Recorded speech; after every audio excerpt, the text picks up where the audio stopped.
বুড়িগঙ্গা নদী নিয়ে ছোট গল্প। বুড়িগঙ্গার স্মৃতি। প্রথম অধ্যায়। নদীর কোল। ঢাকার প্রাচীনতম নদী বুড়িগঙ্গা, যাকে ঘিরে অনেক কাহিনী, অনেক স্মৃতি। বুড়িগঙ্গার তীরে ছোট্ট একটি গ্রাম ছিল। সেই গ্রামে থাকত ছোট্ট এক মেয়ে, নাম তার রুবি। রুবি নদীর কোল ঘেঁষে বড় হয়েছে, নদীর স্রোতে তার জীবনের কাহিনী মিশে আছে। দ্বিতীয় অধ্যায়। নদীর খেলা। প্রতিদিন সকালে রুবি আর তার বন্ধুরা বুড়িগঙ্গার পাড়ে যেত।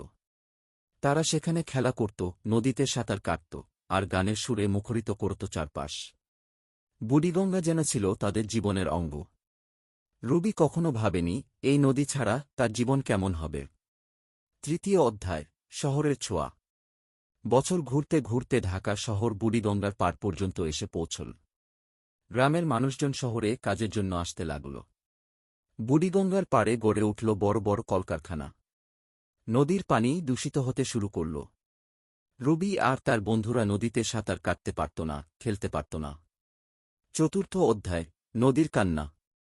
একদিন রুবি বুড়িগঙ্গার পাড়ে দাঁড়িয়ে দেখে নদীর পানি কালো হয়ে গেছে। তার মনে হল বুড়িগঙ্গা কাঁদছে। সে চোখের পানি ধরে রাখতে পারল না। বুড়িগঙ্গার পানি যেমন মলিন, তার মনও তেমনই মলিন হয়ে গেল। পঞ্চম অধ্যায়। নতুন দিনের আশা। রুবি সিদ্ধান্ত নিল সে বুড়িগঙ্গাকে বাঁচানোর জন্য কিছু করবে। সে গ্রামের মানুষজনকে সাথে নিয়ে নদী পরিষ্কারের কাজ শুরু করল। তারা মিলিত হয়ে বুড়িগঙ্গাকে আবারও স্বচ্ছ করার শপথ নিল। রুবির চেষ্টায় বুড়িগঙ্গার পানি আবার কিছুটা পরিষ্কার হল, নদীর বুকে নতুন প্রাণের সঞ্চার হল। উপসংহার। রুবির গল্প আমাদের শেখায় প্রাকৃতিক সম্পদকে ভালোবাসা এবং সুরক্ষা করা আমাদের দায়িত্ব। বুড়িগঙ্গা নদী শুধু একটি নদী নয়, এটি ঢাকার প্রাণ। একে বাঁচাতে আমাদের সবাইকে একসাথে কাজ করতে হবে।